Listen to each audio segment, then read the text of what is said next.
নিজাম কাকার মাত্র 7 পয়েন্ট লাগে, তো দেখা যাক নিজাম কাকা 7 পয়েন্ট নিয়ে গেমটি মেহেদীকে দিতে পারেন কিনা। দেখতে পাচ্ছেন হিট করলেন এবং প্রথমেই তিনি রেড খেলার চেষ্টা করছেন এবং কভার করার চেষ্টা। সুন্দর, আবারও ব্যাস খেলার চেষ্টা। ওহো, একদম ইজি গুটি মিস করে ফেললেন। স্ট্রাইক মেহেদীর হাতে। প্রথমেই তিনি ইজি গুটি খেললেন, আবারও সাদা গুটি সরানোর চেষ্টা করেছিলেন কিন্তু পারলেন না, মিস করে ফেললেন। স্ট্রাইক নিজাম কাকার হাতে। নিজাম কাকা ব্যাক দিয়ে কিন্তু দারুণ একটি টেপের গুটি পকেট দিয়ে দিলেন। মিডিল টাচে আবারও গুটি খেলার চেষ্টা করছেন। সুন্দর, আবারও ইজি গুটি।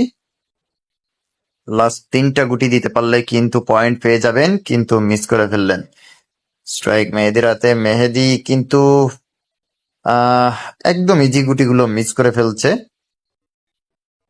নিজাম কাকাও মিস করে ফেললেন। মেহেদি আবারও স্ট্রাইক পেলেন, তিনি ইজি গুটি খেললেন এবং একটি গুটি হাতে নিয়ে আসলেন। আবারও অ্যাঙ্গেল খেলার চেষ্টা করেছিলেন কিন্তু পারলেন না। এবার হয়তো নিজাম কাকা পয়েন্ট পেয়ে যাবে, কারণ তার হাতে একটি চাবি রয়েছে। তিনি চাবি দিয়ে সাদা গুটিটি উঠানোর চেষ্টা। সুন্দর, এবং দিয়ে দিতে পারলেই কিন্তু পয়েন্ট পেয়ে যাবেন। পয়েন্ট পেয়ে গেল।